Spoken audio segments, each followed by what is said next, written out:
How Good you evening, doing? sir. I'm fine, thank you. We're live already, so Oh, live already. hello, everybody. Hi, how are we doing? Happy end of month, if there's such a thing as that. Yes. So, I'm sure some of us will be happy and excited because we have gotten paid. And some of us have finished spending the money stuff even before the money came. And that's why we're having this conversation today. Because for some people who have not started spending, you are in the right space. For those who have spent already, I think you start, pinching yourself and see where you made some mistakes. So I want to welcome everybody. If you know that you are online, you can see us, you can hear us. Your friends are not yet here, your digital friends. Remind them, tell them we are here, tell them we are live. Begin to nudge everybody in your network. Tell them, they've started though, they've started. Where are you? Where are you? In your communities, in your groups, please reach out to everybody. We're going to be talking about the biggest lesson your finances has taught you this month. Now, this month of April, right? And it's very important that we have these conversations because whatever doesn't get measured doesn't get improved on. And I'm sure that we all know that the biggest room on earth is the room of improvement. So each and every one of us want to improve, want to make sure that we are maximizing our monies well and that we are getting value for money. So how many of us are ready? If you are ready, I need to see your energy. I can't see that energy. I can't feel your energy. Am I the only one excited to be here today?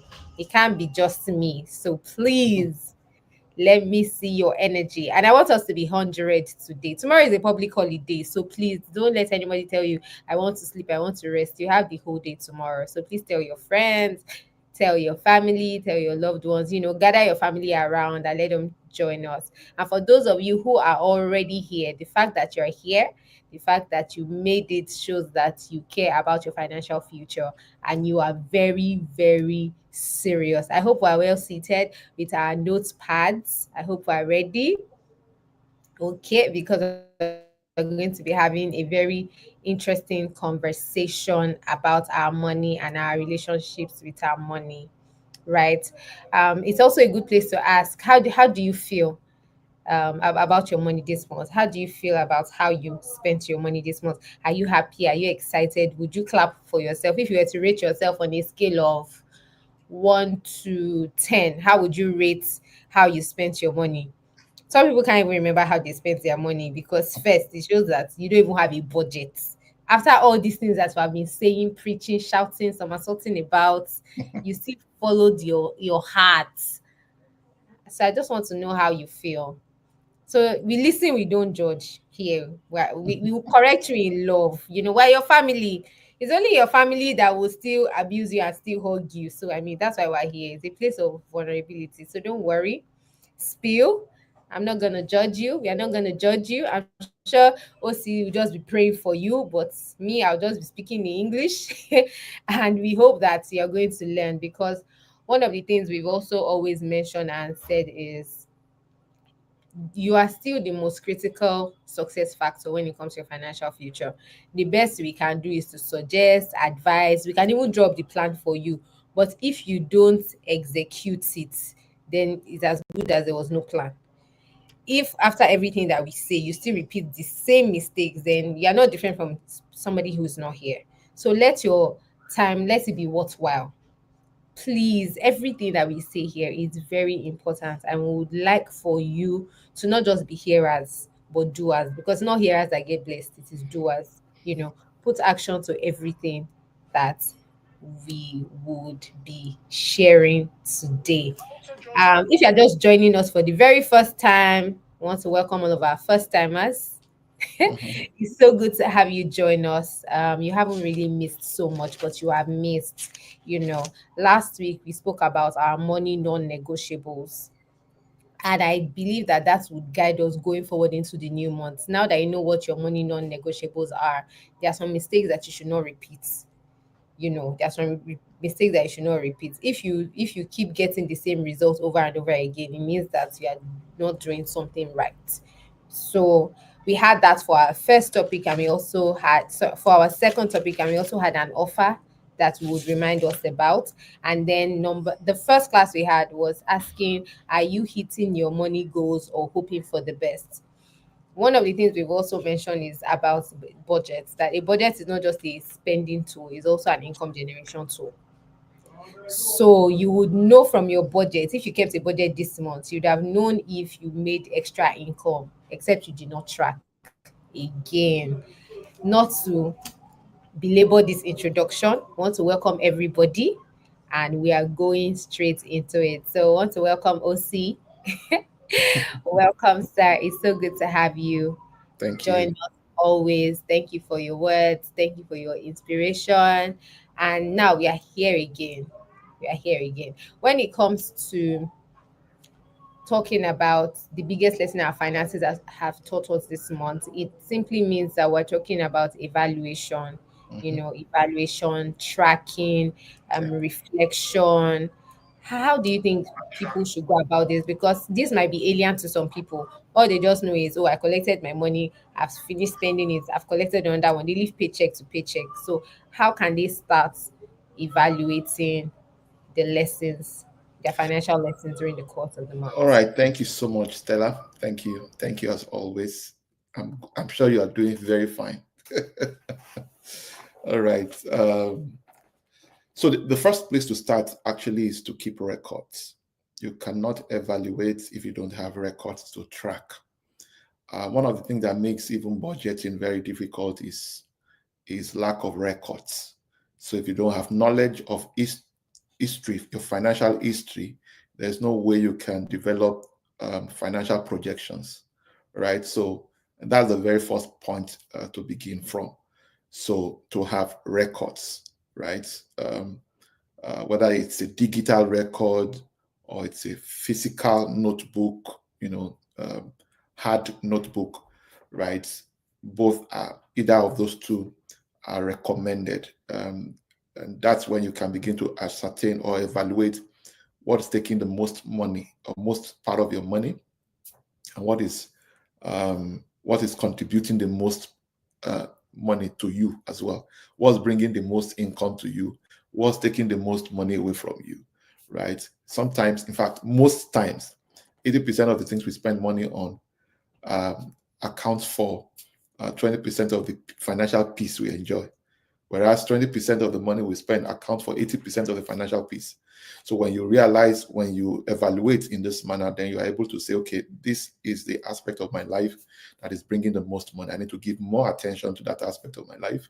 And this is the part of my life that is not contributing anything yet. Is the most draining component of my financial life. Then you need to make critical adjustments.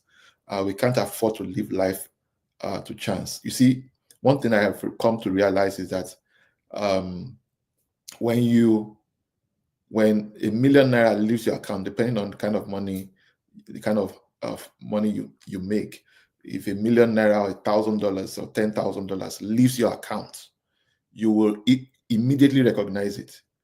Uh, but if it is 100 naira, $10, $15, $20, those type of money are not easily doesn't get your attention. But if you aggregate all those little funds, right? It's not big holes that sink a ship, it's small holes. Small holes. So if you don't have records to identify those little things, many of us, you'll be surprised to know that even the bank charges on your accounts, all the COT, VAT, transfer fees, SMS charges, and all of those things, you'll be shocked how much that amounts to at the end of each month. All right. And then if you take care of what's happening, if you evaluate for each month, then you can then begin to make critical adjustment that will significantly impact on your annual revenue. I think I want to stop there. Thank you very much for that. I like the way we started, particularly with the record keeping. Very important, because if you don't even keep records, then you can't even keep a budget, because that's like the base, like the foundation, the base that we even need to start from. So Now that people are thinking, okay, I need to start keeping a budget. How do I keep a budget? Where do I even start from? What would you advise them to start with? What should be the first step? Is there an easier method or easiest method or elementary steps that they can take before they, take it a notch higher? All right, thank you very much. So fundamentally, it's important that people know what budget really is in the first Mm. instance. Um, I've, I've taught this again and again, and I've come to realize that a lot of people don't even know what a budget really is. As simple as that may appear, not everybody understands what a budget is. I recall the first edition of Financial Freedom Masterclass we held in Sheraton. One of the participants, a very good friend of mine, she said it was in this class, it was in that particular class, she came to understand that budget was beyond expenses, list of expenses. And that's what people consider to be a budget. Budget is not a money spending plan alone, it's also a money making plan. All right. So in your records, you keep record of income and expenses. In your budget, you keep record, you make projections of income that you will be making or you hope to make, and then you make projections on the expenses you also hope to carry out. All right. So budget essentially is a money spending plan and a money making plan. So it is not a budget if it's only expenses that you capture or what you intend to spend money on. If it's only a spending plan, that budget is not complete. All right. This is the way I think, and this is the way I see that a lot of wealthy people think. Every time you want to carry out an expense, by the way, this let me try to break this down. I said it earlier. Your record keeping is reviewing financial history, while your budget is projecting for your financial future. And I always like to say that if you will not be broke tomorrow, it's today you would know. All right. If you won't be broke tomorrow, it's today you would know. From your budget, you can tell. All right.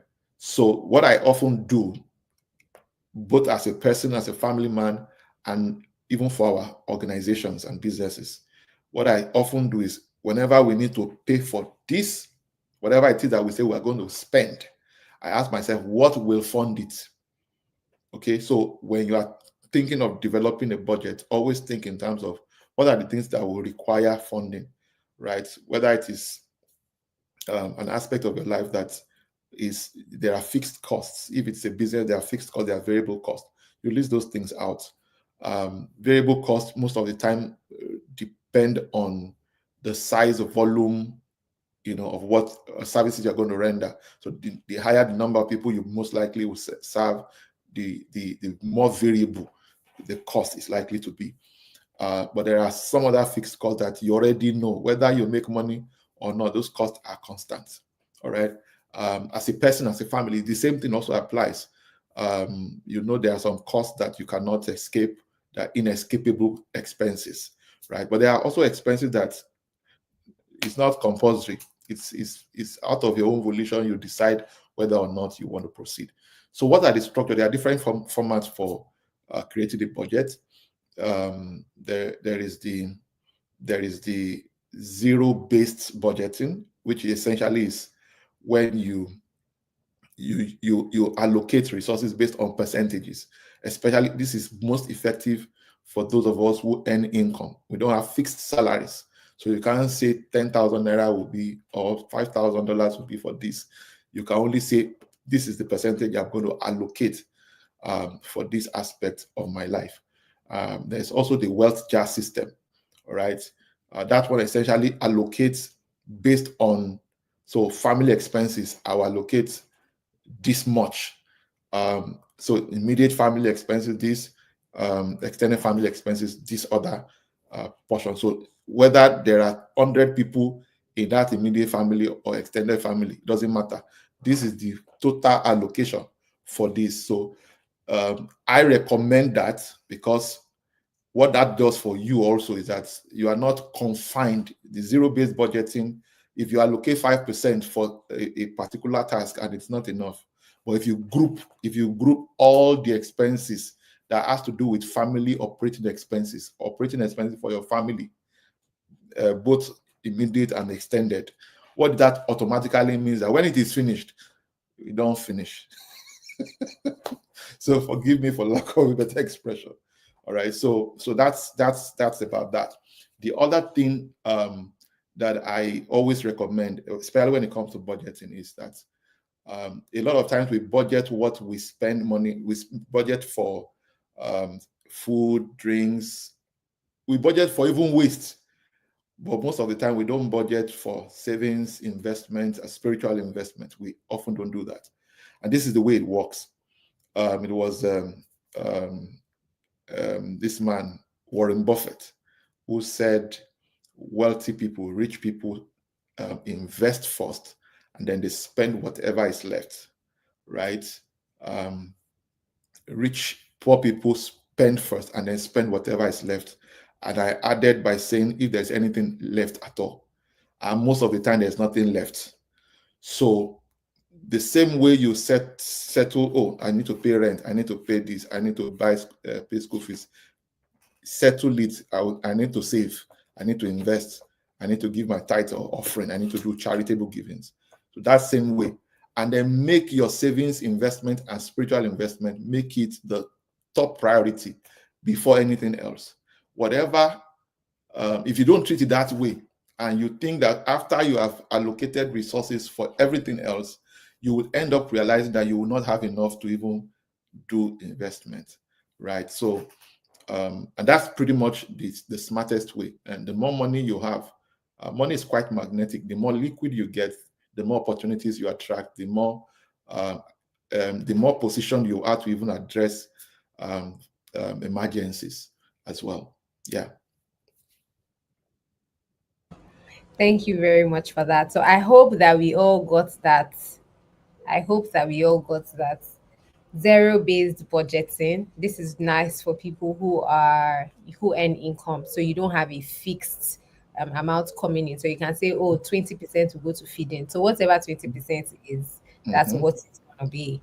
Then you now have the wealth jar system. So this is allocated based on maybe a theme or like a bucket of Fantastic. expenses that you have identified. You put them together in a collective and say, this is what we're assigning to this amount. And don't just the way OC mentioned, you're not just thinking about, oh, I'm allocating for expense. You also need to factor in your savings and your investment because they're very crucial. In Because fact, I you see, at this please sorry to cut you, please. You see, the truth of the matter is if you treat your savings and investment as well as your spiritual investment as expense also, that's the way you're actually supposed to treat it. You're supposed to treat them as expenses. Because again, if they were deducted straight from your account, you realize that you would still not die. Nothing will go wrong with you, right? All the things you thought that if you would never be able to afford, if they were deducted from your account, from source, everything will still go as usual. And so I think that's one of the major reasons why that's so important. Thank you for sharing that, sir. So I think at this point, I would like us to sort of address people who are under earning, maybe because they are underemployed, where they're like, there's nothing to budget. Even if I drop the budget, there's no plan for savings and investment. So how do you advise them to start? Because either ways, whether they know it or not, they have to save, they have to invest. So how do you think they can start? Because some people, I'm sure that you started speaking, they've already zoned out and say, no, this one is not for me. It's for It's people not that for are me. that are earning big. They're not talking to me, they'll soon get to me. So now I've gotten to you. And I hope that you get wisdom from this question and Thank answer. you very much, Stella. I enjoy this our conversation all of the time. It makes the work very easy for me. There's a way you ask the question, so there's always the answer to the question that you ask me. So maybe if somebody else asks me the question, maybe I will not have the answer, but there's a way you ask the question. You see, we don't grow big to manage well. We manage well to grow big. This is so important. We don't grow big to manage well. We manage well to grow big. The way you manage $1,000 is very much like the way you would eventually manage $1 million. okay, the habits you form when you are cash trapped, when you have limited resource, is more likely the same habit. In fact, that is if you ever amount to anything big at all, right? It's not likely you get amount to anything big if you are not wise in your financial management.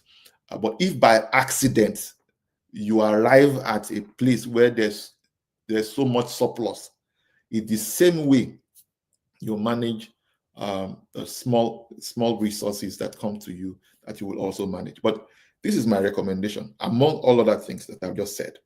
The next important thing you need to know is that once you put that structure in place, the next thing is, if you can, for example, we recommend 70-30 principle. All right, 30% should go for your savings, tithes, and investments. So 10% tithes, 20% savings, then you live on 70%. But what if 70%, assuming that you earn ₦1 million and your monthly obligation is 980,000. All right. What I would recommend you do is this. That 980,000, if you look closely, you will see that there are things that you can do without. I am more than sure of that. There are many things you spend money on that you think you cannot do without. There are so many things you can do without. If you look closely, so if the size of your family or your dependents are so huge, you can't kill them in order to manage your finances.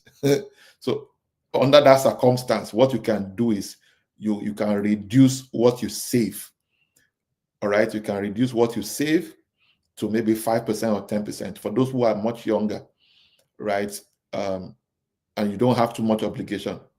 There's no, that recommendation is not for you. It's for those who have already acquired obligations and responsibilities, who have inherited dependents, or who, superimposed who superimpose on themselves real big obligations. For example, I mean, if you already have 4 children and your wife is already pregnant for the 5th one, you won't kill your wife, you won't kill the child. You still have to take care of all of them. So that automatically puts you in a very difficult place. So the first thing is don't compromise your savings under any circumstance. You see, when you do savings, what savings does for you is not much of the money you are setting aside. It's actually the discipline that it inculcates inside of you. It's not much about the money you are setting aside. It's actually the habits. You are being molded. We are what we repeatedly do. So we are being molded. So whether it is 5% you are setting aside, and you can set it up, you can set up direct debits to your account. There are many savings platforms now where you can automate the withdrawals. Okay, you don't even need to check and all of those things. So I want to take it from there, because a lot of times people don't know that there are 2 ways to free up money. The only way that people think about is, I need to make more money. No, you need to first look at what are the things that are taking. You want to eliminate as much waste as possible. That's the first point of call. So you can reduce your expenses, eliminate as much waste as you can identify from your records. And then if that still would not take care of everything, then you can reduce from 20% savings to maybe 10% at the very, very least. Don't compromise your tithing or your giving. Then we can then come to your income column. So the income column is to now examine what are the opportunities that can help you earn more than you currently earn. Okay, there are some of us who we have acquired, I think it was last week or the week before, where I mentioned the fact that majority of us have come to a point where we have multiple streams of expenses, right? Very few people have multiple streams of income, but majority of us have multiple streams of expenses. And multiple streams of expenses is automatic. You don't have to think twice. Once you are alive, multiple streams of expenses is on autopilot, right? Especially if you live in developed countries where literally everything, there's an ecosystem that is designed to take money from you. It's been designed. And so every offer is designed to take money from you. Everything is, there's a subscription that's taking money, maybe a cable TV, your power bill, water bill, everything is automated, is taking money from you. But you don't have anything that is on autopilot bringing money for you. So it's time to start to think in that regard. So I hope that maybe some other time we can look critically into how we can set up the system that can ensure that money comes to you also on autopilot. We can look in, that can be a major conversation. If I enter that portal, we won't come out. So the first thing is look at what is taking money from you, eliminate every waste.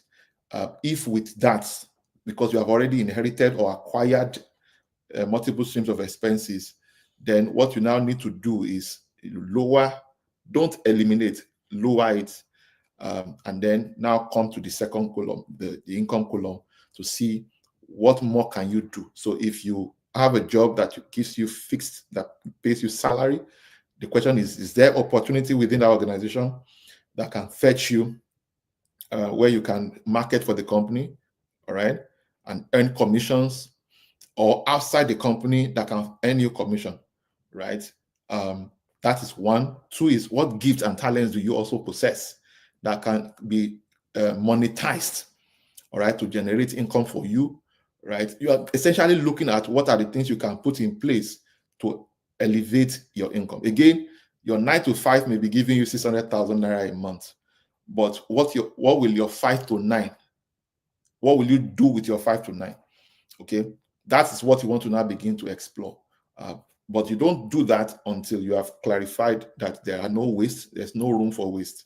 So if you've been the type of person who eats out a lot, if you're the type of person who hosts guests, everybody branch, they do family meeting in your house, the food you are not giving to your family members, to your own wife and children, you are using to serve, entertain guests, then it's time to shut it.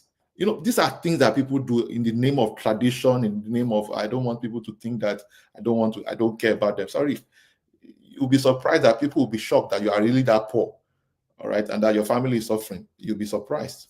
You know, so those are the things that I would recommend. So look at yourself. If you read my book, Finding What Works for You, I documented about 75 different businesses you can do with little or no money, right? But again, the challenge is that somebody is married, a woman, I'm talking about a lady now, she's married, has 3 children, and she's working, you know, a job. If you live in Africa, that most likely will be your reality. If you have to hire a housekeeper or nanny to care for, you have to be paying that person salary so that you can have time for the job. Now, if you are not earning enough, you most likely will have maybe a grandmother or somebody staying with the children, and that means you need to return back home on time. So there are so many dynamics that makes it really, really difficult. So if you're already in the situation, wisdom demands that what can you eliminate in terms of waste? And then, but if you are not there, don't acquire it. So make sure you set things in motion ahead of time so that you earn enough, more than enough actually, to be able to cater for the various aspects of your life. I hope I didn't over dwell on this. No, not at all. I was even thinking that for people to sort of understand better, that it would also be nice to use the analogy of the tripartite nature of money, just so that people understand that every income or every money that come in has 3 parts to play. But I'm As a not the past, coach as a here. present, So, as a future. Yeah. yeah. So fantastic. Yeah, very true. Very true. Very true. One other thing that I think that is relevant to talk about here, you mentioned it last week, but we didn't talk about it last week, was understanding the difference between contentment and satisfaction. Because I think it's very important when we are talking about biggest lessons from money, right? So what is the place of contentment and what is the place of satisfaction? What exactly is the difference? Okay.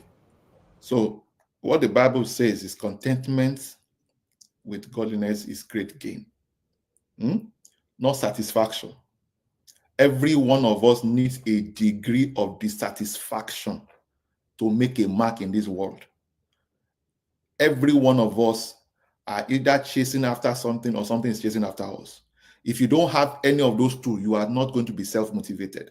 If you require alarm to wake up, if you require push, somebody is motivating you, you most likely lack those two elements. So those are the things that keeps you on top of your game now and always. So there's always something that can go wrong that will propel you to perform. There's always something that is after you that, if you don't fulfill, right? So that's so you cannot afford to be satisfied. Okay, contentment is grateful for where you are on the way to where you would love to be. Okay, is the attitude of gratitude, is the attitude of being, contented. I'm just looking for the right words now. So contentment and satisfaction are not the same thing. So one will propel you, the other one will keep you, cool and calm. Because let me tell you this, no matter how highly placed you think you are, there will always be people ahead of you and there will always be people behind you. So contentment will put you in a place where you are not in competition with anybody. Satisfaction is satisfaction or dissatisfaction, as the case may be, is going to propel you to perform, will keep you on top, on your feet, right? Instead of settling. One of the major diseases, I say to people, the greatest enemy of success is not past failure. The greatest enemy of success is past success, because past success breeds complacency. So you don't ever want to find yourself in a place where you feel contented and you feel that you have arrived. So that's what that is.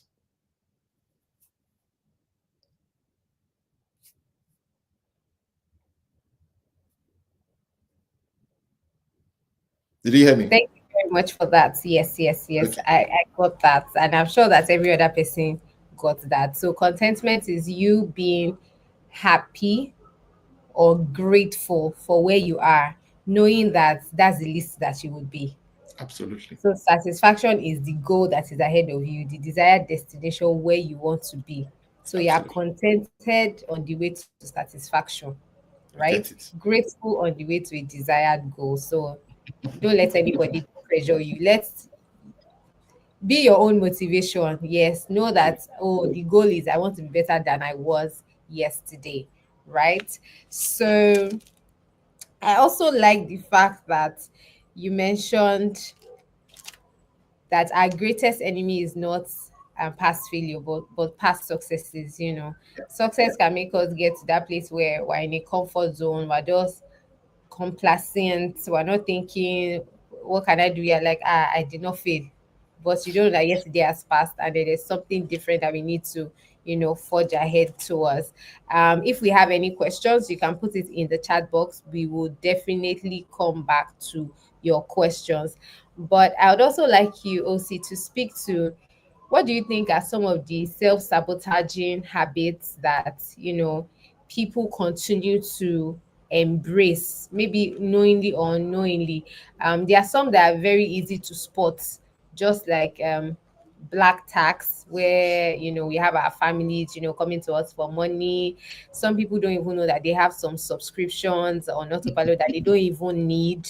So what do you think, from your own angle and from your own experience, what do you think are some of these self-sabotaging habits? I like the fact that you also mentioned about eating out, because some people are bachelors here and they'll say, oh, but who will cook for me and all of that. What are also some of these self-sabotaging habits that you think people need to stop, irrespective of their age, their marital status, even irrespective of the geography? Because I'm sure that we have a lot of people from different parts of the world here, and people Absolutely. who watch this subsequently. Yeah. So you just nailed it, right?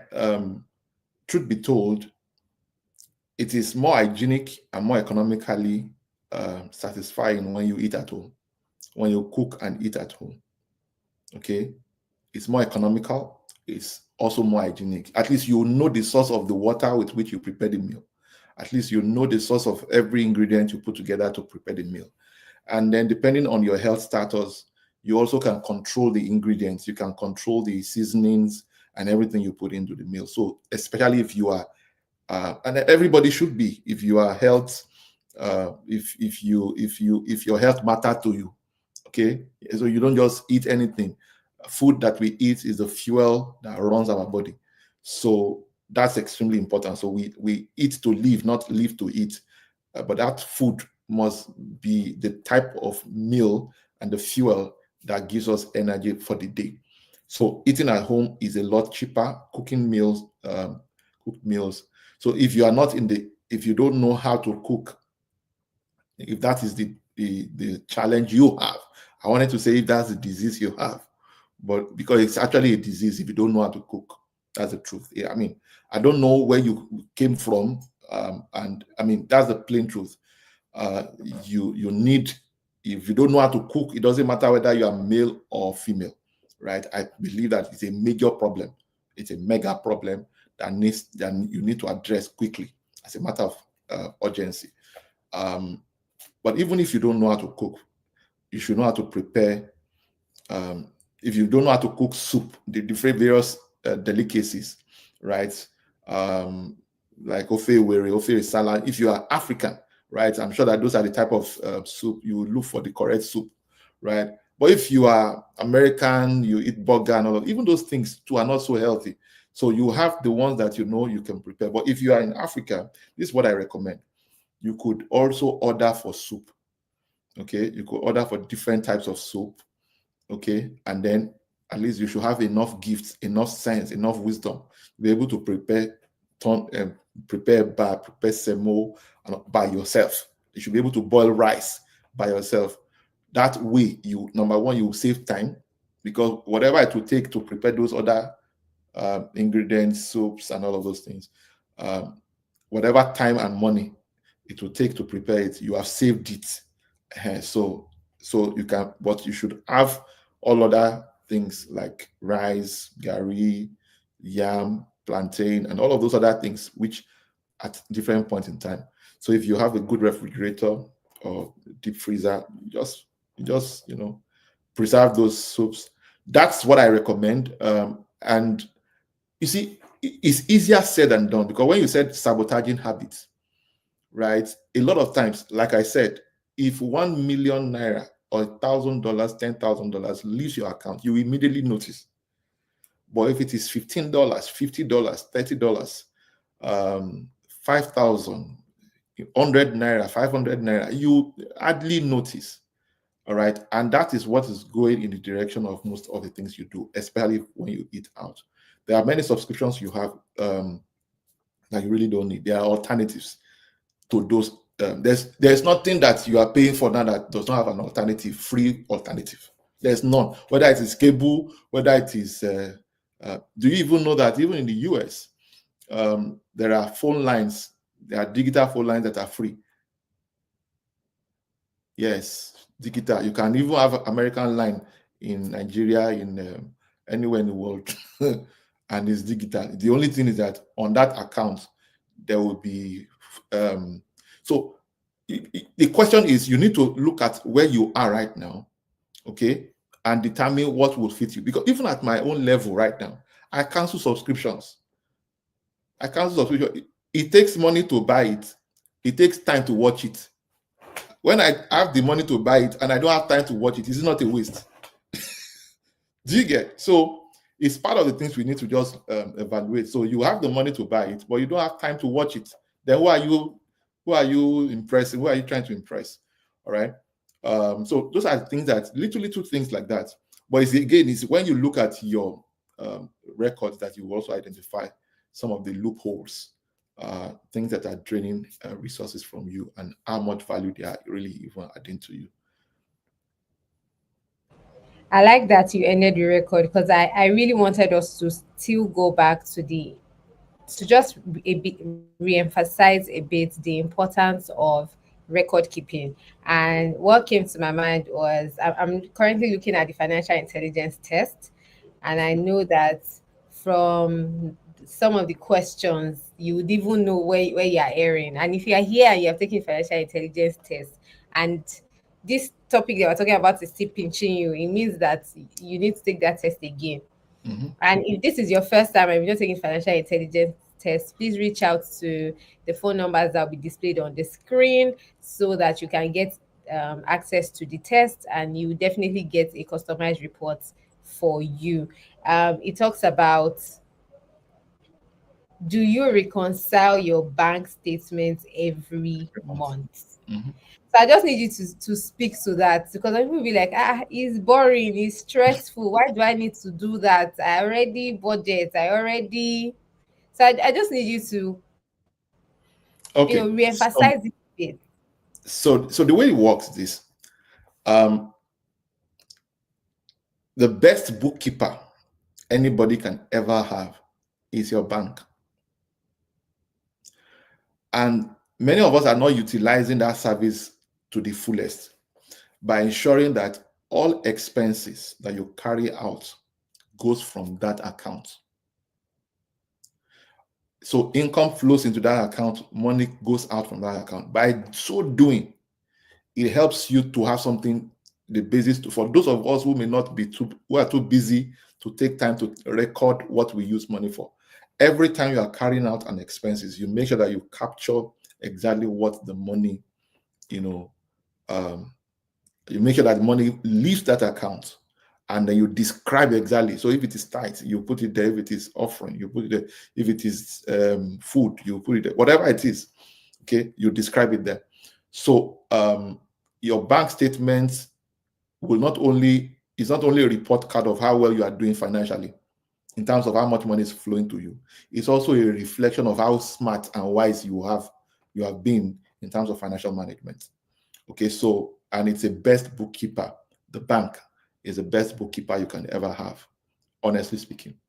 If you have not already started exploiting that service of the bank, then it's time to get started on that. And every month, it's not too difficult. Every month you can pick, just download your statements.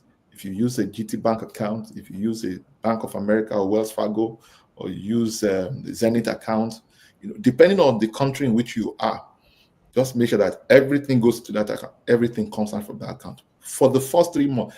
In fact, you know what you can do? Let me give you this an assignment. Review what has happened the past 3 months. Go and download your statement. My wife knows this about me. I don't do cash, and it's deliberate, because I need something that I can be able to track. If I give you 100,000 naira, 10,000, $5,000, and I give it to you cash, it means I need to record it. I may forget. But if I transferred it or I received it, there's no way I won't be able to make references to that, right? And if there's any issue, I can always say, sorry, what was this money meant for? Okay, so that's pretty much what I recommend. Thank you very much for that. So everyone here, if you've taken the test before, maybe you took it in Q1, we're already in Q2, so you can take the financial intelligence test again. Click the link that you can see on your screen. I mean, it's very easy. You can take a screenshot of your screen just so that you don't miss out. If it's pasted in the chat box as well, you can click on it, and you can take that after now. Ensure that you do not miss this opportunity. Right. Okay, so I like how you mention and emphasize the importance of having a bank statement. I like how you also mentioned that the bank is the best bookkeeper that we can have. And also that your bank statement is your report card. So you know how you usually see your report card.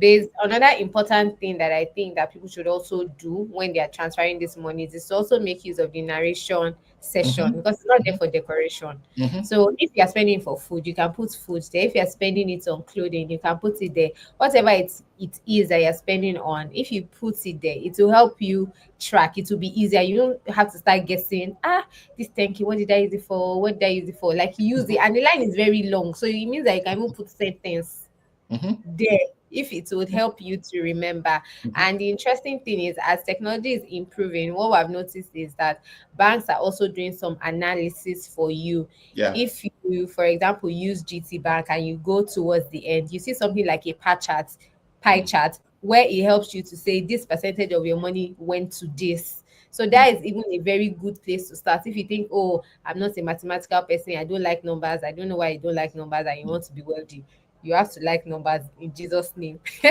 Just put currency in front, you would like the numbers, right? So ensure that you leverage what the bank is already doing for you, as a basis. And then you even see if you're even proud. Sometimes when you see your report card, subjects where you're doing well and subjects where you're not doing well. The same thing too with your bank statements. It will show you how you have performed. It might even show you some blind spots that you don't know, some leakages where your money is going to. Maybe Fair you're always entering um ride hailing services, and you need to just tell yourself, oh my god, so I spent this huge sum, maybe I enough. should just buy a car, or maybe I should couple with somebody, or it will just help you start thinking differently. And then you see that I can actually invest a portion of this into maybe a loan or something that will just be beneficial to you. But again, like you said, whatever does not get tracked or does not get measured cannot be improved on, because you Absolutely. don't even know, right? And for some people, maybe you don't need to work harder. Maybe you just need to be smarter and get more clarity. Because if you get more money, it will still go in different. It will disappear. It will vanish. So we don't want money to vanish, and that's why we're having these conversations today. Do we have any questions yet? Do we have any questions? So I have a question for us. If we pull your bank statement today, like also mentioned that it would be nice for you to do like a 3 months, like a Q1 review of your bank statement. Would your bank statement be matching your goals? Remember that you set a goal financially at the beginning of the year, and you're broken them into quarters to say, oh, this quarter I want to save. Say this year I want to save 1 million naira. So it means in the first quarter you want to save 250,000 naira. When we check your bank statement, the way you've been spending, is it matching your goal? It will also help you to know if you keep a budget, your actual versus your intended budget. It will help you to see the variance.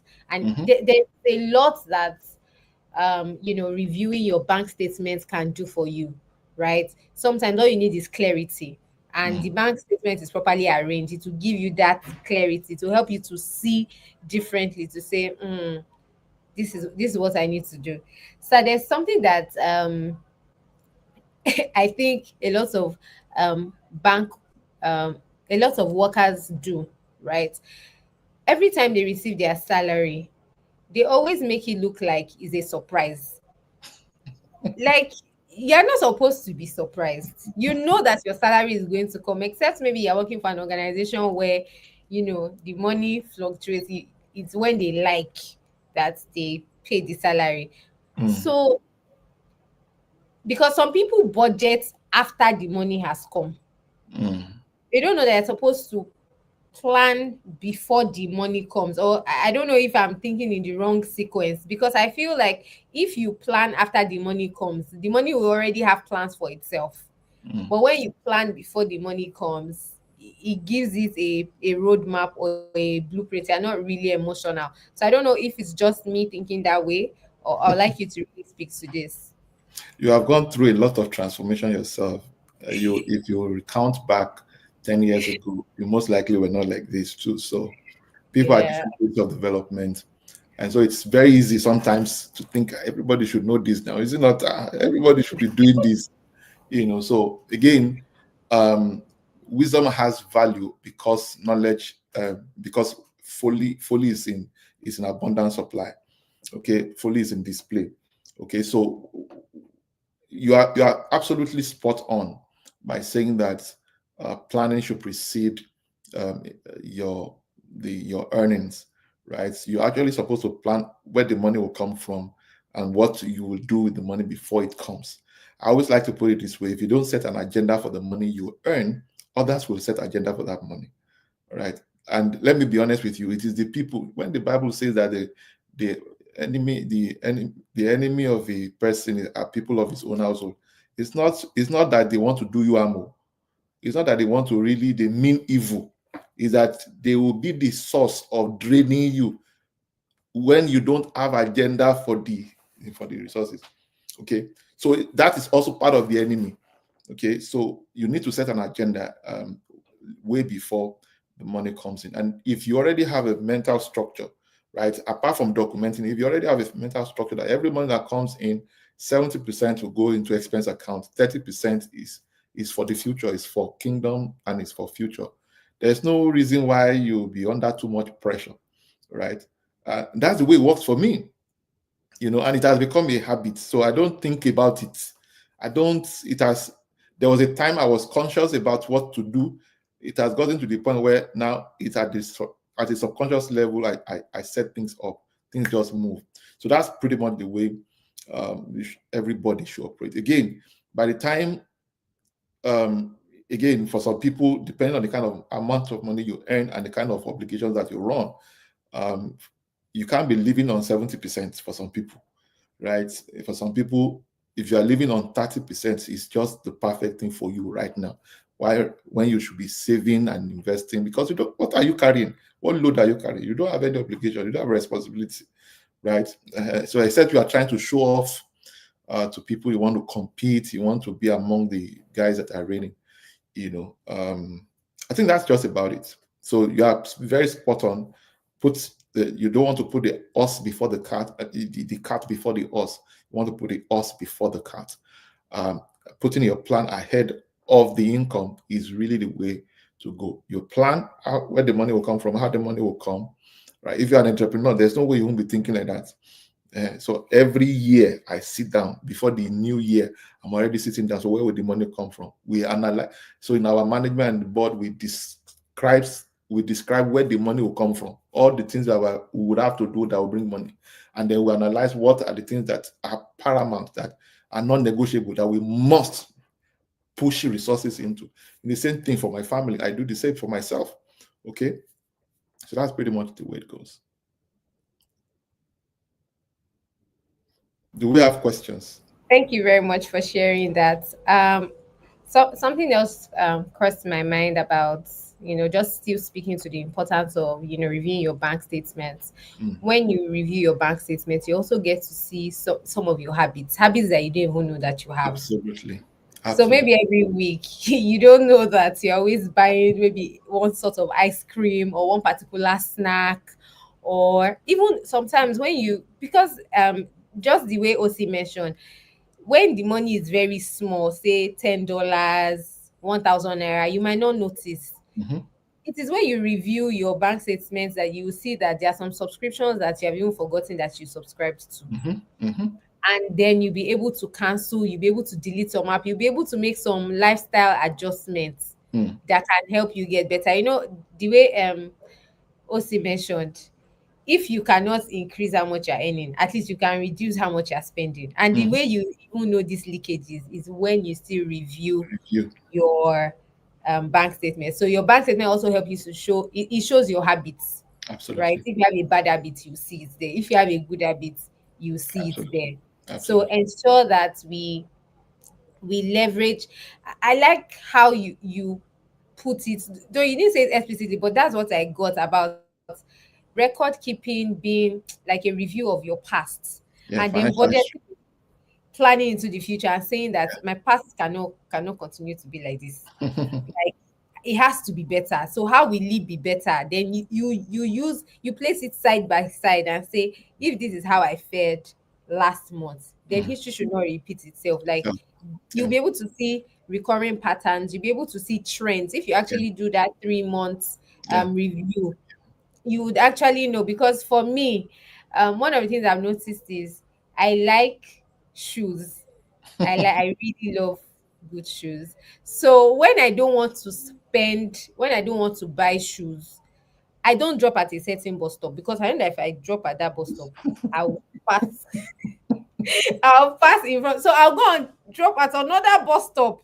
And you be like, some people be like, how does that? But I mean, that's my own. That's what I've identified. I don't know what your own is. Maybe there's a shawarma guy, or there's a stir fry spaghetti spot. Then I know that once you drop at this bus stop, you start craving spaghetti. So just drop where you'll be seeing maybe roasted corn or something that is you know, this is just, it sounds very funny, but really, these are little lifestyle adjustments that we have to make. Absolutely. So Stella, you know the interesting thing when when you realize, can you hear me? Yes, Okay, we can. okay, good. So when you realize, okay, we'll take that question shortly. When you realize, I've had interaction with a lot of people who say, oh, they don't have money to invest, and they say they can't afford to invest.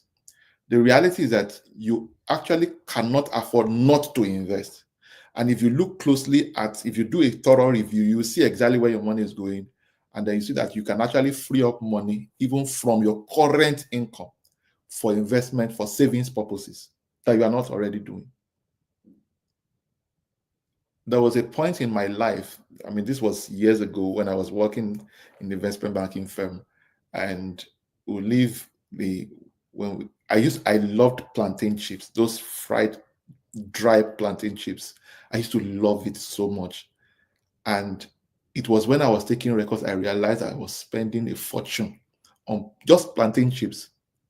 And you know the interesting thing, whoever was in the car with me were also beneficiaries of the same thing. So I was entertaining guests in my car without realizing it, and was spending a fortune until I took stock and I realized that a lot was going just for plantain chips. Now, for somebody else, it may be a bag and shoe to match. For somebody else, maybe bone straight in Brazilian wig or Brazilian hair, whatever.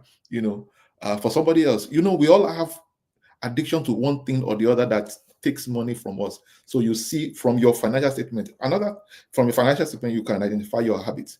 The other very important thing that we also need to pay serious attention to is the reality that, you see, the level of anxiety you currently have right now is directly proportional to how well you are managing your resources. So if you are always tensed up, you always have more months at the end of every salary, then you know that or more, you need to really take it. So the better control you have over your finances, the better your level of financial peace. That's pretty much one of the things I just wanted to say. Maybe we can take that question.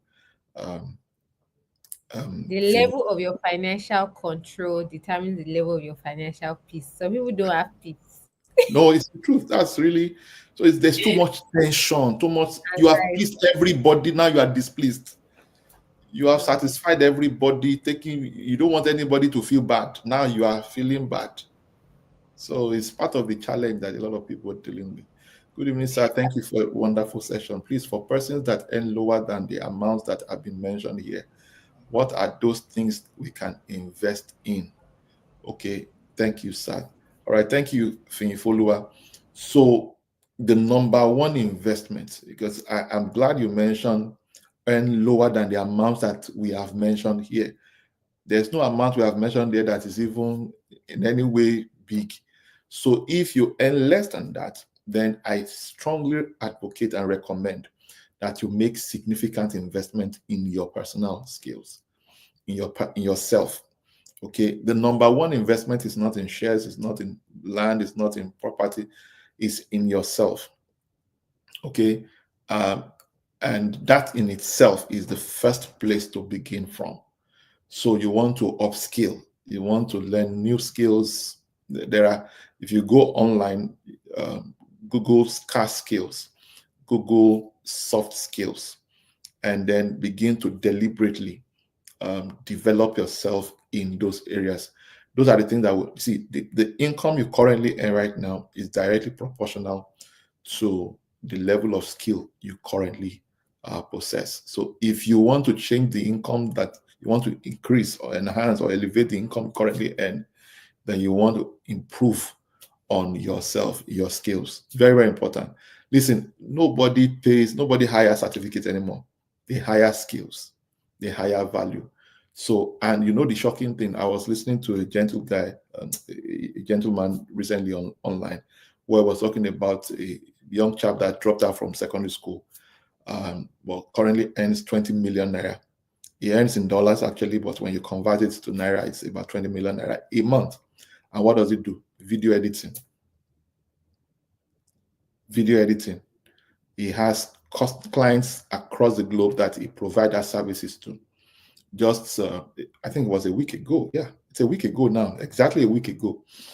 I was having a conversation with my mentor, and he was talking about, he was referring to a particular guy that the guy said, the guy is based in the US, but the guy sleeps in the day in the US, but is awake through the night in the US, because his businesses is in Africa, but he lives in America. Guess what? This guy, what he does is online. He advertises for people. He promotes people's campaigns, people's businesses. That's what he does. People's events and all of that's what he does. So you may want to go and hone skill that is in demand skills. Okay. That's where you should begin from to elevate your income. Yes, from wherever you are right now, you can begin to save. Where you can save, you can do a susu, a jog, thrifts. You can form thrifts arrangement with 2, 3, 4, 5 people who have steady income as well, just like yourself. I think it's good that you already have a source of income, right? That is good. That's the good news, right? The second thing that you want to do, you want to explore, apart from saving on your own, is saving using the agile system, the thrift system, where if you are five of yourself, if there are 5 of you saving, say, 1 million naira each, that's 5 million naira. So the first person picks 5 million naira. So the first person picks 5 million naira before he has the opportunity to save 5 million. That is the advantage. So with that 5 million, you can make a major investment, right? So if you are the top 2, if you are 5 of you, if you are top 3, if you are 10 of you, that gives you access to big cash before you have the opportunity to save up that amount of money. Again, when you are doing that, you also want to make sure that the people you are saving with have steady income. All right. If you have group of friends, instead of gisting Arsenal, is Liverpool, is Manchester City, instead of, if that's all the discussion you have, you people should collaborate also in investing in buying properties together. If your money cannot buy it, you can buy it together with other people. This is one thing that is missing in Africa. Indians are practicing this, the Jews, this is this formula. They realize that, okay, I can't afford to buy it on my own. I can join other people to buy it. When the thing appreciates, we can sell it and we all share profits based on our contribution. That is one thing you can begin to explore. So it means that you need to also improve and invest, not just in yourself, invest in quality relationships also, because that is also where you get deal flows. That's where you get deal flows. Many of the opportunities that can liberate you financially, you can never find them following certain kinds of people. That's the plain truth. Yeah. I think there's another question. One of my greatest challenges on this journey so far has to be the black tax. Absolutely. It is so difficult to build a strict budget, especially when they don't understand that you are trying to build something. All right. So Nixon, thank you so much. Thank you so much. You are very, very spot on. Let me tell you what I did. I'll tell you a little story about myself so that you understand,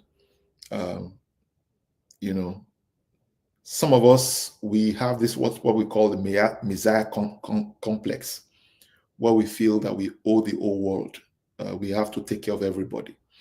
What we fail to realize that if you are not all right, you can't take care of anybody. All right?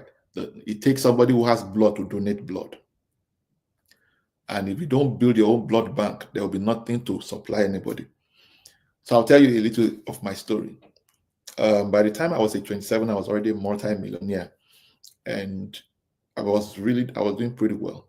At least for that. I was not even up to 25, 27 at the time. I was going to be 27. By the time I earned my first million, I was still my 26th. I was still a 26-year-old, single, unmarried guy, and so I just had the feeling that, okay, I need to take care of everybody around me. And I was, oh my goodness. And the shocking thing was that everybody I was supporting was going to tell everybody else around them, that guy is a very generous guy. Please help me thank them. Let me thank him. And that was how they kept sucking me until all of us were sucked dry. And neither them nor me could help each other. We could not help each other. They were broke, I was broke. So it will even shock you to know that even when I became broke and penniless, as in everything crashed around me, I could not go to them, but they were still coming to me, and I had to take a decision. It was then it became clear that, number one, and these were some of the principles I garnered from the Bible, the story of the 10 virgins, 5 who were wise, 5 who were foolish. The 5 who were wise, were the ones who had backup, they had a reserve, right? And then when the bridegroom delayed in arriving, right, they still had something behind them. The 5 foolish virgins had no reserve, and when the bridegroom delayed, they ran out of oil and their light was almost going out. So they pleaded with the 5 wise virgins to support them with oil. And the most shocking thing I learned from that part of the Bible is the fact that they said, let it be not enough for both you and for us. Go look, go get yours, go buy yours. In other words, what you are trying to share can't even sustain both of you. What you are supposed to do, and my takeaway from that book and from that passage of the Bible, is that never share your oil, only share your light. Never share your oil, only share your light. You see, all this black tax issue, if it is the proceed from, you don't trade your capital for something. Today I have businesses. If I traded sometimes people send me mails. I mean, I get all sorts of requests from time to time. You have no idea. Till tomorrow, I still get a lot. And then when I see, sometimes I see MDCEO, Life Paid Group, I know that they are saying, in case you claim you don't have it, your company, you can't tell us your company does not have it. Do you understand? So, and I see a lot of that. And in the bid to not want to displease people, you see, one of the greatest virtues you can develop is the ability to say no without feeling guilty. If you find it difficult to say no, you can never build wealth. So those who are close enough, I educate them. Those who are far enough, I don't owe them any explanation. Because sometimes the people who plead for resources from you, most times also want to guilt trip you. They want to emotionally blackmail you to feel like, if you don't help them, why are you there? Do you understand? God lifted you up so that you can help us. You get things like that. And I remembered saying to somebody who was close to me, I said, the challenge with you now is that you think that you are the only one that I am supporting. You think that you are the only one that I am giving to. Now, each one of you will come and I'll give you what I can afford. But as far as you are concerned, what I gave you is too small because you think you are the only one. You have no idea of everybody else. So that's the way I operate. So nobody can make me feel guilty because I didn't give to them. Why? They are not the only ones I'm supporting, right? Again, I'll tell you this other story. And I think I shared that story a while back. I think I shared it 2 days ago, 2 weeks ago, about the business mogul who disconnected from his family members because they could not help him, he could not help them. So he told himself he needed to go and transform his life before he could begin to think of how he's going to support them. And when it took him about 10 years, and until he became financially sustainable, or it became financially stable and free, he didn't return back. And that was pretty much what he did. And of course, he came back, taking them one after the other. So he will call his youngest sister and then say, what's that thing that you want to do again? That one will say, yes, I want to do so and so business. Okay, no problem. How much do you need? He gives, this is the condition. The condition is, this money I'm giving you will not tell anybody. So part of the things we will need to start doing is that when you are giving somebody money, number one, you are helping them to start something that will make them self-sufficient. Number two, you are going to let them sign that they will not tell anybody that you are the one that sent them that money. If they come to you for financial assistance and they come for loan, don't turn it into a gift. I do that a lot. A billionaire friend of mine said to me, no, when they say I need a loan, you give it to them as a loan. Even in your mind, you know it's a gift. So this part of this you can do. So that if they have not returned the money, out there, they come back to say they want to borrow another one. So put structures in place, and you may need to be wicked to really do this. Africa, see, is a crab technology. Every crab. I hope I'm not talking too much. Am I talking too much? No, sir. If you put crabs into a small bucket, right? None of those crabs can escape. You don't need to cover it up. And the simple truth and the simple reason for that is this: every attempt any crab makes to escape that bucket, the others will drag it. And that's really why Africa is broke. We are communal when we engage in parasitic relationship.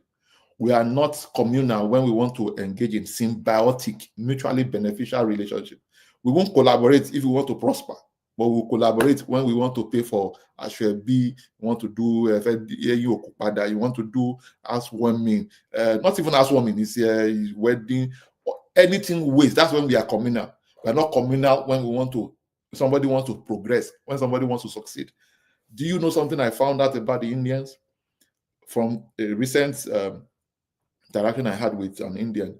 The man said something that was very shocking. He said, no, most of them that came here, they were sent, a group of people in India gathered money together and sent them. The arrangement was that, see, you are going first, you bring others. You go first, you go to America, you go to Canada, you go to UK, you go first. And then when the person gets there, is on support based on communal resources. So the way he pays back is by bringing others. So everybody lives in the same house. 5 people, 10 people can stay in the same house.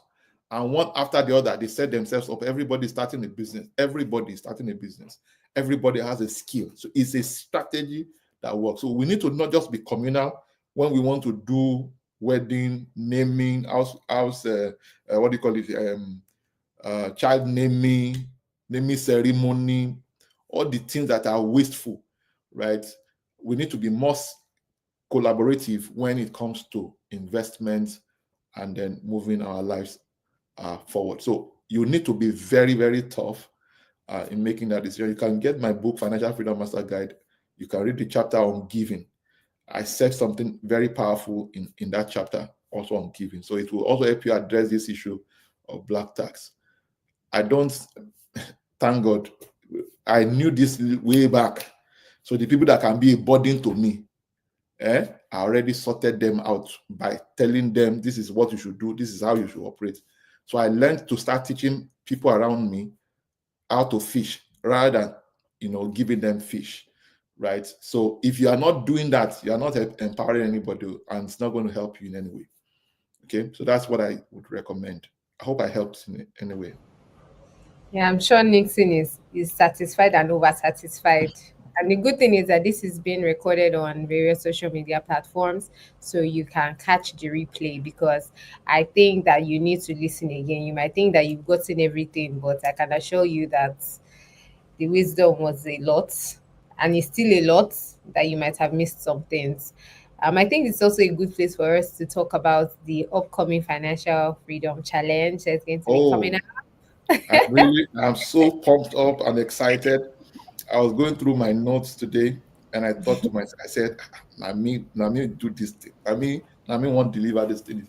It's going to be an exciting time. This is the first time it's being repackaged. This is the first time we'll be having this repackaged edition, and it's going to be life transforming. I said, when I started thinking and meditating about this particular program, when I got the inspiration, it wasn't part of my agenda for this year, actually.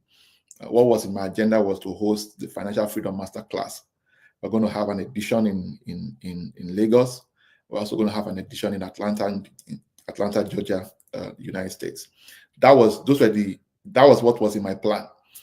But as I meditated, it occurred to me that we should do this. But what makes this so special and so exciting to me is the fact that regardless of wherever you are in the world, you'll be able to participate because it's going to be virtual. That not only that, the second thing is the fact that I realized that one of the things that makes people feel disempowered really is the thought that money may not come to them, the thought that they don't know what to do to make money come. So once they lack cash, right, they feel disadvantaged, they feel anxious. So it's my faith and belief that by attending this next edition, this first edition of the Financial Freedom Challenge, you would, one thing is so sure, you'll be empowered, you will know exactly, you have clarity of exactly what to do. I always say again and again that direction is superior to speed. So you have direction. By the time we are done with this program, you have direction.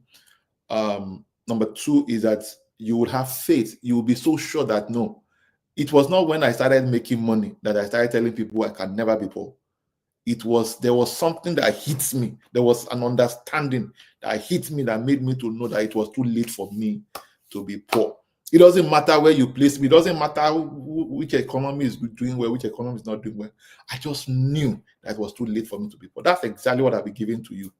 There's a software, there's a thought pattern, there's a belief system that the rich have that most poor people don't have. That's what we'll be providing you. And if you're already doing fairly well and you want to grow your wealth, then Financial Freedom Challenge is where you really, really want to be. It's going to be the 5-day Financial Freedom Challenge. And then there's going to be a 6th day, which is more or less like a bonus day.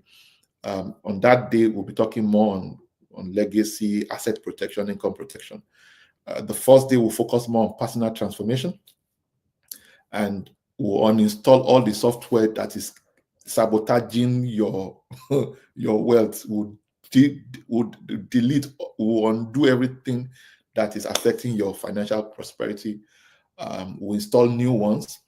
The second day, we'll look at personal preparation, right? Where you need to begin to prepare for the money before it comes. We'll show you everything from record keeping to budgeting, the structure and everything. We'll show you.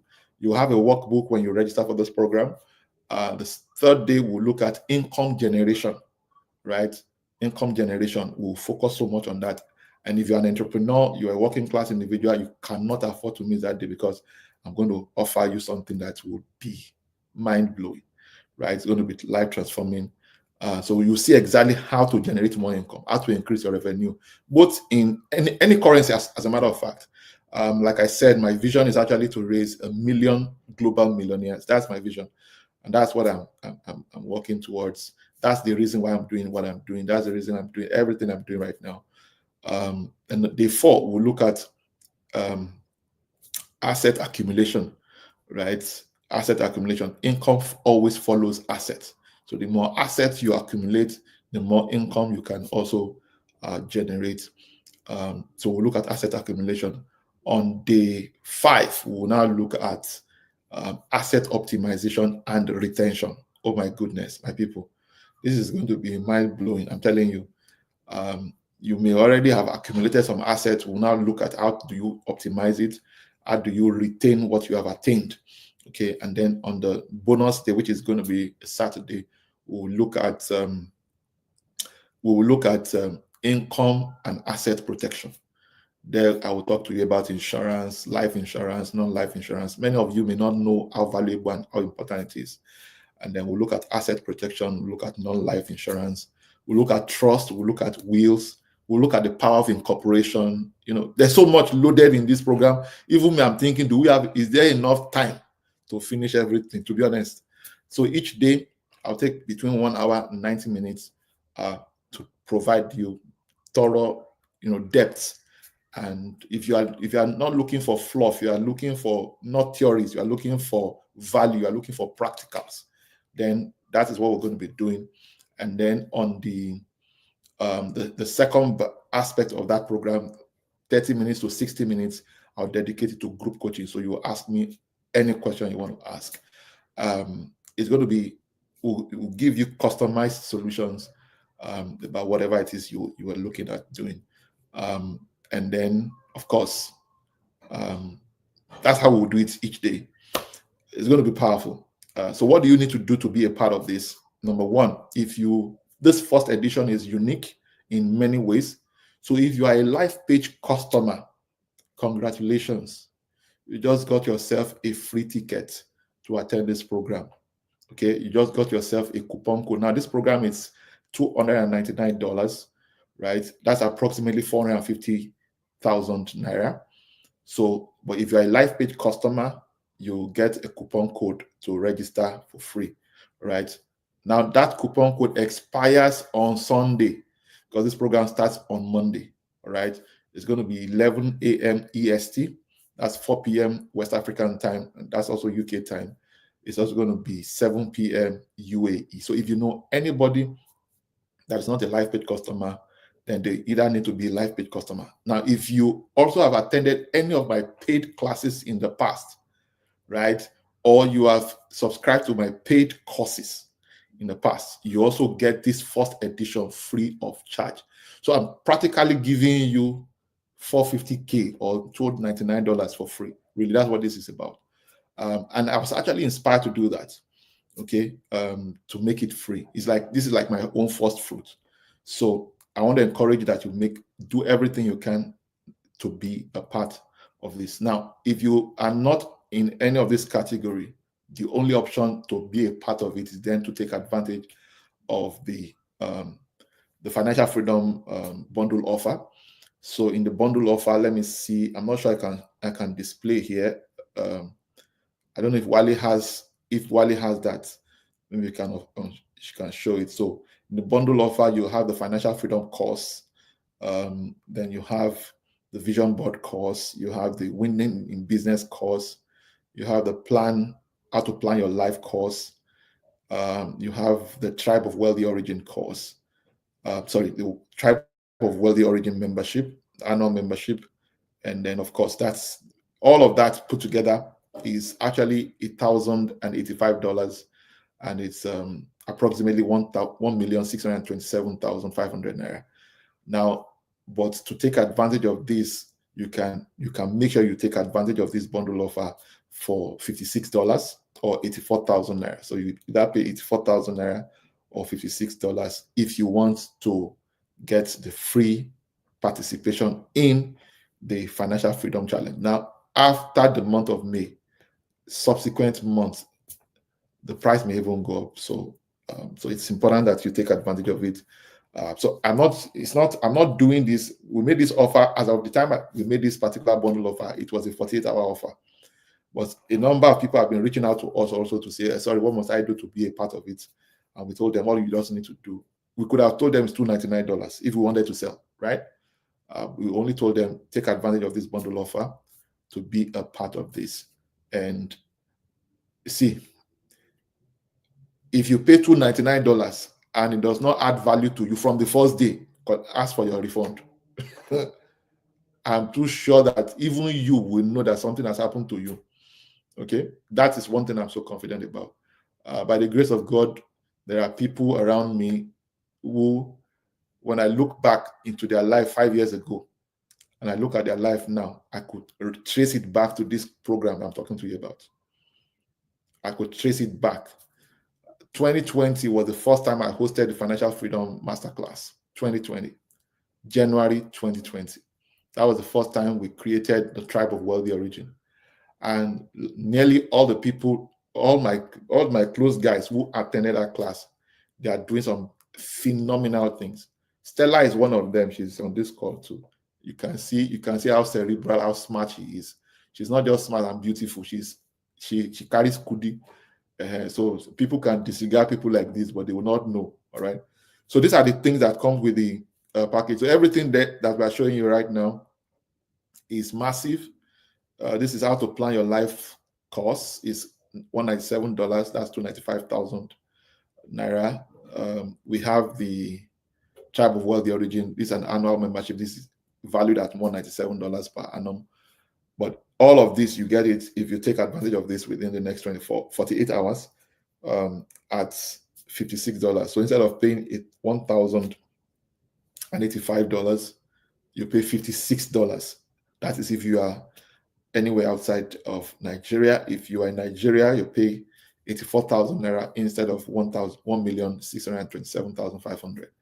But by registering for this, you then get the coupon code to register for the Financial Freedom Masterclass. So you can take the screen, you can screen grab this and use it to do the payments. Now send your proof of payment to 0708 7970441.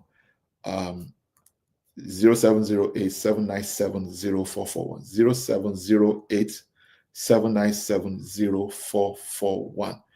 Please and please make sure you take advantage of this if you want to get the free registration, the coupon code to join the Financial Freedom Challenge. The Financial Freedom Challenge coupon code. So if you buy this on Monday, it would have expired. That's why I'm telling you to do that before then. Do you understand what I'm talking about? So you want to access the Financial Freedom Challenge for free instead of paying $299. So that it won't be on Monday you will now want to make payment. You will pay $299. You will still buy this. That's what it will mean. So take advantage of this while the opportunity still lasts. So that's the number. If you are out of Nigeria, add +23428, and then WhatsApp. Just send your payment receipts or proof of payment to that number, and you'll be glad you did. I can't wait to host you from Monday. It will be hot, back to back, right? So you need to make time for it. You need to block like 2 to 3 hours daily for those 6 days. It's going to be life transforming. I'm telling you, it's going to be close-knit Zoom call. So, and then I have something I have never done before, right? This program itself, it's been repackaged. If you've read my book, Financial Freedom Masterclass, you know that some of the things I'm talking about is not even in the book. So that's why you should attend the Financial Freedom Challenge. But more importantly, there's something I'm going to be announcing for those who join that group for this challenge. I have never announced ever before in my entire life. I've never done it before. I've never exposed it to anybody before. I'll be exposing it to those people who register. So you don't want to miss it for any reason, right? I hope I've not spoken too much. No, it was perfect. So I hope that we're going to take advantage of this opportunity. We have just spoken about biggest lessons. So don't let this opportunity be a lesson and then you not say, oh, I wish. Yeah. When we're talking about investment, savings, the best form of investment is investing in yourself. This is one of those things that we're talking about. Yes, I did the financial freedom class in 2021 January, and that time it was 50K safe. And now we're telling you to apply for for I feel that was like my first proper course that I paid for. And you know how they say when you pay attention. I felt it in my spirit. I was like, I know see now. I will pay. It said you will pay. And I paid and I paid attention. And sometimes some of these changes you don't even know when it happens. Like what you said last class, you don't know when you grow an inch taller, you don't know when you grow a bit fatter. They are not so visible, but change is happening. Sometimes change is invisible, and wealth is inside out, not outside in, right? Absolutely. So this is one of those opportunities that you should take. See it as an investment in yourself and for your generations. Yes, because once your habits become better, it means that your destiny decisions will be better, and then every other choice that you're going to make will be better because it will be informed by the installed software that will Absolutely. come from the 5-day class. So please try be part of the first fruits, right? And don't worry, if you're unable to make this, I know that God will provide for you and you'll be able to pay for the next one. I can guarantee you that this is a no fluff, results oriented challenge. Is not like anything that you've ever attended or or been a part of before. So please take advantage. Make sure you reach out via the phone lines there in case you didn't take the screenshots. Just reach out and say, I want to be a part of this. Don't procrastinate. You might think, oh, I will soon do it. I will soon do it. Monday is already here. The weekend is going to be long. I suggested to some of us that this is an opportunity for you to take your leave at work. So if you're part of those people that have taken leave from work like me, say yay, because you have to pay full attention because this is a life defining moment. Someone said there's a week where decades happen, and there are decades that are just like weeks. So this would be a unique one for you, right? So I want to thank each and every one of you for showing up today, not just physically, because I know that your emotions are here. Thank you for coming with the willingness to learn. We can assure you that your future self is watching you right now through your memories, and you'll be grateful to say, thank God I attended these sessions in April 2025. And every decision that you make from today would shape how you live tomorrow. So we hope that you're not just, listening and not put in action. Make sure you write one action step that you're going to take this week, because just one tiny shift can change everything. And Absolutely. we want you to know that we are rooting for you, and that's why we're showing up here every Wednesday. But next week Wednesday is going to be our challenge, right? So you don't want to miss it. So until next time when we see you, we want you to keep winning, keep shining, keep growing, and know that you deserve all the financial abundance in the world if only you take action, right? Not by wishing. So that will be all for me. I don't know if OC has something to say, but he looks forward to Peace seeing me in out. class on Peace out. Monday. We'll So see you on Monday. Thank you very much. Bye all bye. right. Happy new month in advance. Happy Yeah. Workers' Day if you are in Nigeria. You work hard for your money, so let your money work harder for you. Join the Financial Freedom Challenge. Period. Absolutely. Period. Bye Thank you, bye. everyone. Yeah. See you. Bye for now. Cheers.